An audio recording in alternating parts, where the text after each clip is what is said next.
नमस्कार दोस्तों, स्वागत है आपका फिर से हमारे चैनल केयू टीवी में। आज मैं आपको नाग पंचमी की कथा सुनाने जा रही हूँ। प्राचीन काल में एक सेठ जी के 7 पुत्र थे। सातों के विवाह हो चुके थे। सबसे छोटे पुत्र की पत्नी श्रेष्ठ चरित्र की थी, परंतु उसके कोई भाई नहीं था।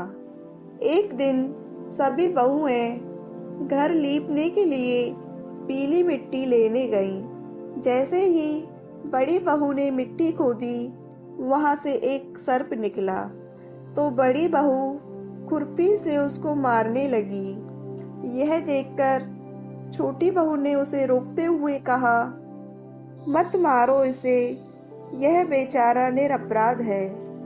यह सुनकर बड़ी बहू ने उसे नहीं मारा। तब सर्प एक ओर बैठा। तब छोटी बहू ने उससे कहा, हम अभी लौट कर आती हैं, तुम यहाँ से जाना मत। यह कहकर वे सबके साथ मिट्टी लेकर घर चली गई और वहाँ काम काज में फंसकर सर्प से जो वादा किया था उसे भूल गई।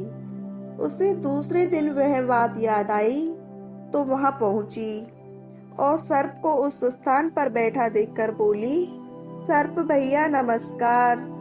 तो भैया कह चुकी है तो इसलिए तुझे छोड़ देता हूँ, नहीं तो झूठी बात कहने के कारण तुझे अभी डस लेता।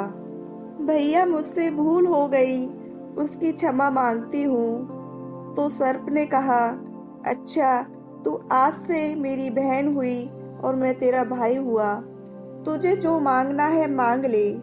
छोटी बहू ने उससे बोला, भैया मेरा कोई नहीं है, अच्छा हुआ जो तू मेरा भाई बन गया।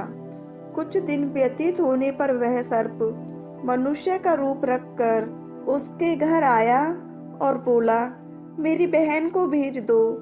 बड़ी बहू ने हैरानी से कहा, इसके तो कोई भाई नहीं था। सर्प बोला, मैं दूर के रिश्ते में इसका भाई हूँ, बचपन में ही बाहर चला गया था। उसके विश्वास दिलाने पर घर के लोगों ने छोटी को उसके साथ भेज दिया। उसने मार्ग में बताया, मैं वही सर्प हूँ, इसलिए तू डरना नहीं और जहाँ चलने में कठिनाई हो वहाँ मेरी पूंछ पकड़ लेना। इस प्रकार वह उस घर पहुँच गई। वहाँ के धन ऐश्वर्य को देखकर वह चकित हो गई। एक दिन सर्प की माता ने उससे कहा, मैं एक काम से बाहर जा रही हूँ, तू अपने भाई को ठंडा दूध पिला देना। उससे यह बात ध्यान न रही और उसने गलती से गर्म दूध पिला दिया, जिससे सर्प का मुंह बुरी तरह जल गया। यह देखकर सर्प की माता बहुत क्रोधित हुई, परंतु सर्प के समझाने पर वह शांत हो गई। तब सर्प ने कहा, बहन को अब उसके घर भेज देना चाहिए। तब सर्प और उसके पिता ने उसे बहुत सा सोना, चांदी, जवाहरात, वस्त्र, आभूषण आदि देकर उसके घर पहुंचा दिया। इतना ढेर सारा धन देखकर बड़ी बहू ने ईर्ष्या से कहा, भाई तो बड़ा धनवान है, तुझे तो उससे और भी धन लाना चाहिए। सर्प ने यह वचन सुना तो सब वस्तुएं उसे सोने की लाकर दे दी। यह देखकर बड़ी बहू ने कहा, इन्हें झाड़ने की झाड़ू भी सोने की होनी चाहिए। तब सर्प ने झाड़ू भी सोने की लाकर रख दी। सर्प ने छोटी बहू को हीरे मणियों का एक अद्भुत हार दिया और उसकी प्रशंसा उस देश की रानी ने भी सुनी और वह राजा से बोली, सेठ की छोटी बहू का हार यहाँ आना चाहिए। रानी के कहे अनुसार छोटी बहू का हार उन्हें दे दिया गया। छोटी बहू को यह बात बहुत बुरी लगी। उसने अपने सर्प भाई को याद किया और आने पर प्रार्थना की, भैया रानी ने हार छीन लिया है, तुम कुछ ऐसा करो कि जब मैं हार उसके गले में रहे तब तक के लिए सर्प बन जाए और जब वह मुझे लौटा दे तब हीरे मोतियों का बन जाए। सर्प ने ठीक वैसा ही किया। जैसे ही रानी ने हार पहना वैसे ही वह सर्प बन गया। यह देखकर रानी चीख पड़ी और रोने लगी। यह देखकर राजा ने सेठ के पास खबर भेजी, छोटी बहू को तुरंत भेजो। सेठ जी स्वयं छोटी बहू को साथ लेकर उपस्थित हुए।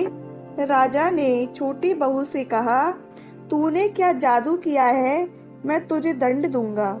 छोटी बहू बोली, राजन दृष्टता क्षमा कीजिए, यह हार ही ऐसा है कि मेरे गले में हीरे मणियों का रहता है और दूसरे के गले में सर्प बन जाता है। यह सुनकर राजा ने वह सर्प बना हार उसे देकर कहा, अभी पहनकर दिखाओ। छोटी बहू ने जैसे ही उसे पहना वैसे ही वह हीरे मणियों का हो गया। राजा बोले, ये देखकर मुझे विश्वास हो गया, मैं तुम्हें यह मुद्राएं भी देना चाहता हूँ। छोटी बहू अपनी हार और मुद्राओं सहित घर लौट आई। उसके धन को देखकर बड़ी बहू ने ईर्ष्या के कारण उसके पति को सिखाया, छोटी बहू के पास कहीं से धन आया है। यह सुनकर उसके पति ने अपनी पत्नी को बुलाकर कहा, ठीक ठीक बता कि ये धन तुझे कौन देता है। तब वह सर्प को याद करने लगी। उसी समय सर्प ने प्रकट होकर कहा, यदि मेरी धर्म बहन के आचरण पर संदेह प्रकट करेगा तो मैं उसे खा लूंगा। यह सुनकर छोटी बहू का पति बहुत प्रसन्न हुआ और उसने सर्प देवता का बड़ा सत्कार किया। उसी दिन से नाग पंचमी का त्योहार मनाया जाता है और स्त्रियां सर्प को भाई मानकर उसकी पूजा करती हैं। तो दोस्तों, कैसी लगी आज की वीडियो आपको मेरी? अगर आपको मेरी वीडियो पसंद आया हो तो मेरे चैनल को प्लीज जरूर सब्सक्राइब करें। धन्यवाद।